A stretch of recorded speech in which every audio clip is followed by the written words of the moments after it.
Hello everyone, welcome back to GGN. This is part 2 for this news report, Monday, December 3rd, 2012. My website is ggnonline.com. On YouTube, my channels are ddarko2012 and ddarko2013.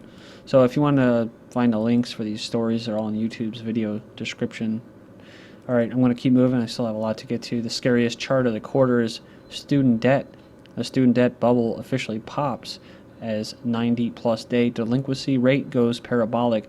It says they've already discussed the student loan bubble, and it's popping previously most extensively in this article. It says today we get the third quarter consumer credit breakdown update courtesy of the Federal Reserve System, and it's quite ghastly. It says as of September 30th, federal, not total, just federal, rose to a gargantuan $956 billion, an increase of $42 billion in the quarter, the biggest quarterly update since 2006.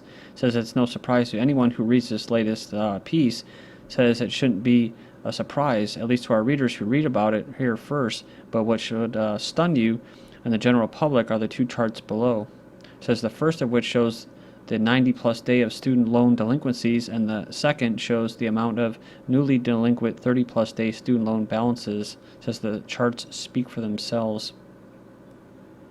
So over here you have 2003, and then over here you have 2012, starting off from 6% up to 11%. And this is for 90-plus day delinquent student loans. And for new, I think it was 30-day delinquent student loans and billions of dollars, it started off at $5 billion in 2003, and now in 2012 it is up to $35 billion. It says that these delinquency rates for student loans are likely to understate the actual rates, because almost half of these loans are currently in deferment and grace periods. And it says this implies that among those loans in the repayment cycle, delinquency rates are roughly twice as high. So it says the outstanding loan debt now stands at $956 billion, an increase of $42 billion since the last quarter. So here we go. Washington proposes $1 trillion bailout for delinquent student loans. This original Zero Hedge article was published or posted on 11/27, November 27th. They finished by saying what? And so it's official. Pop goes the student loan bubble, as just confirmed by the Federal Reserve, as they describe this as an anomaly.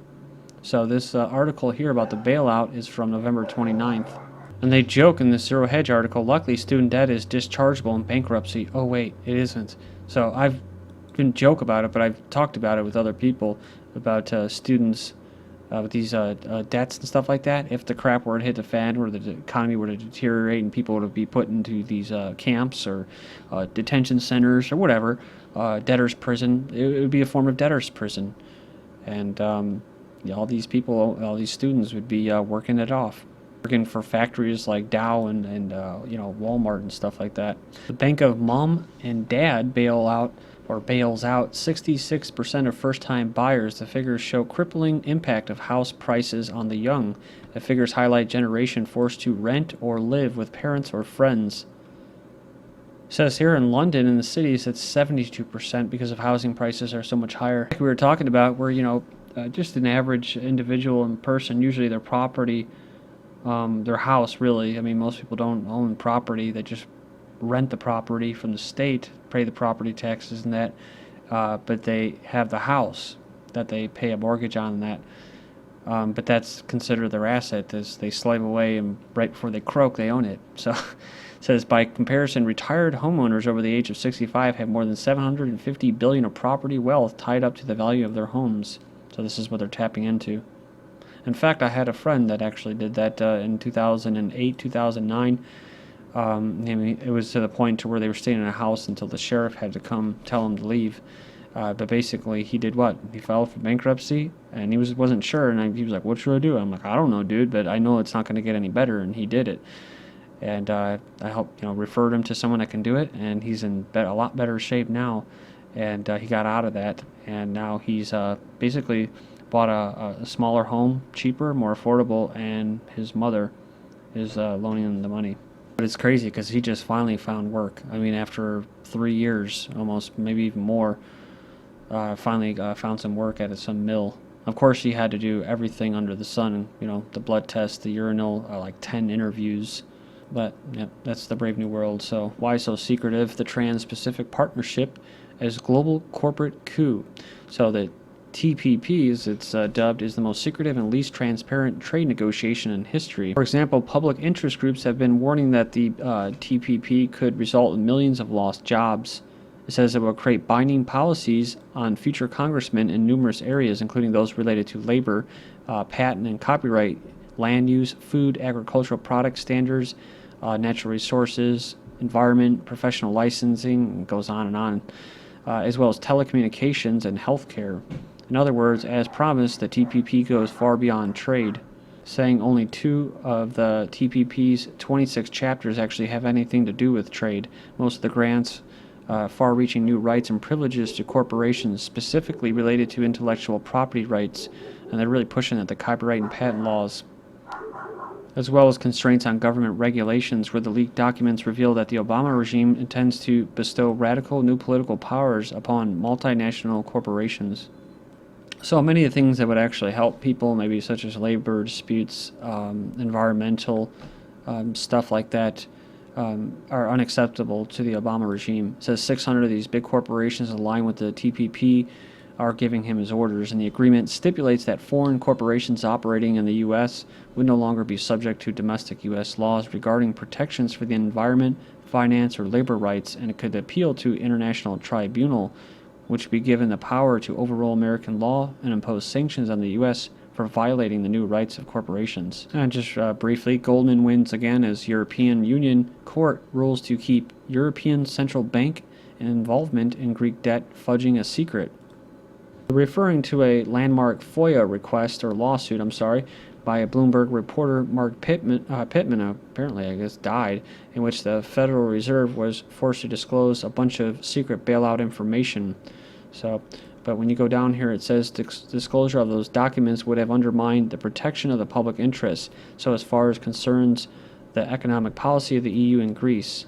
Something we just covered, too, another ex-Goldman Sachs member taking over the Bank of England. Any hopes of bank transparency in the UK have just been crushed as well. So it says here, the same excuse always and forever: the common man should not know what is truly going on behind the scenes, as the truth would, quote, undermine protection of the public interest. Just to leave it to the smart men in tweed suits to fret about details. It is best if the general ignorant herd remains in the dark, or else its protection may be impaired. So it's kind of like the mafia, right? They're going to protect you from them. Fitch warns municipal investors on downgrades.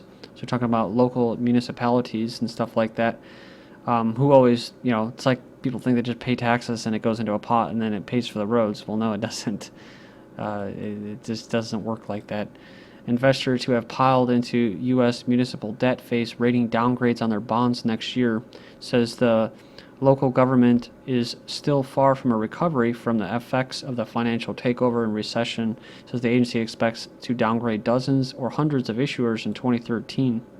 Income from property taxes will stay depressed, as the home prices are still resettling. Contributions to public sector pension funds are having to be stepped up to fill holes that opened when markets crashed in 2008. It says governments that took the recession seriously are in better shape than those who have spent the first years dipping into reserves or patching over the deficit. U.S. small business owners are pessimistic about the post-election. The decline in optimism disproportionately driven by decline in future expectations. It says the U.S. small business owners are not too optimistic about the post-election. It says with Wells Fargo Gallup Small Business Index plunging to negative 11 in November. So here's a little chart right here. From 2004, starting at about, 60? Going all the way down, really dipping in 2009 to 10. And now, negative 28 in mid-2010.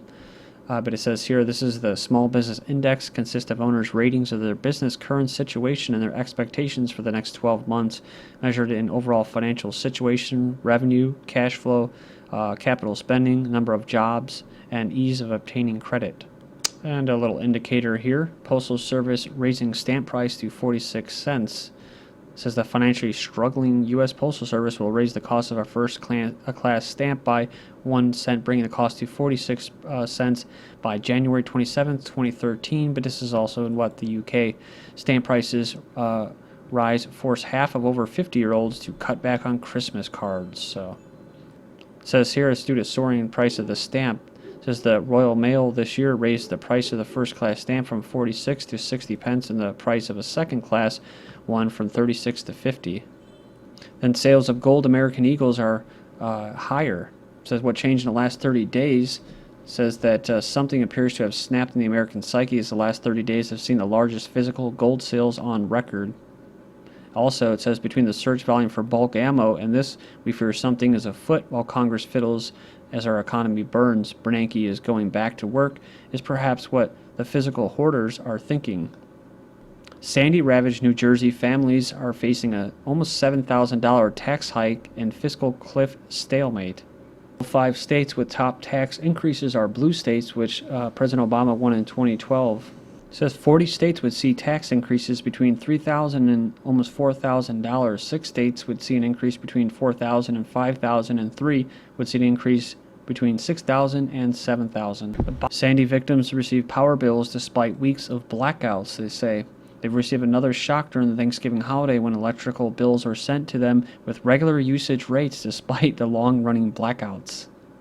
Pretty interesting. One person said, I can't get the utility company to acknowledge my existence on Earth to talk to me about anything, said one victim, but I guess they had power so they could print my bills. Some people said they can put me into collections and I'll fight them tooth and nail. It's simply criminal, along with I'm not paying any of those bills, that much I promise. There are more than 8 million people that were without electricity, and it says still thousands of New Yorkers are without power. I wish I could have covered this back then from November 22nd. It says, why did the coverage stop of Hurricane Sandy? It says the instant coverage of Sandy stopped so suddenly. It says because of the stupidity, hostility, arrogance, crookery of FEMA and the rest of the central state, local governments, and the people's burning hatred of them in New Jersey and New York. That's why they stopped the coverage. Such things must not be mentioned, nor the total failure of the last responders to prevent looting. As in Katrina, the only way to repel the thieves is to protect your own home with your own friends and family and your own guns. Then out here in California, city attorney tells San Bernardino residents to lock their doors and load their guns because of police downsizing. So for someone like me, that would actually be some really, really good news, but they like to scare people, kind of like the central banks that, about the economy and stuff like that. It says the city attorney of San Bernardino is under scrutiny for telling residents to lock their doors and load their guns. So he's under scrutiny for doing that. It's a very American thing to say. Actually, out in Russia, remember that video? There was you had one of the ministers or something like that in Russia telling the citizens to fight back against corrupt police. Also, they were also promoting citizens to defend themselves with firearms. Recently, they just put, I think it was Cossacks or something like that, basically to help police the streets. Surprisingly, he says he doesn't regret what he said. So usually people come out and apologize when the Zionist-controlled media basically attacks them, and politicians that are pro-Israel and Zionists have dual citizenship. Says you should say what you mean and mean what you say. The city attorney said it's important for people to be smart about protecting themselves and their families. Cities are still dropping like flies as local governments just can't get a break. Stockton, California is a case in point. In the last several months, a string of municipal governments in the states from Alabama to Rhode Island have filed for bankruptcy. Even more are likely to follow within the next year as cities reel from an end to federal stimulus dollars.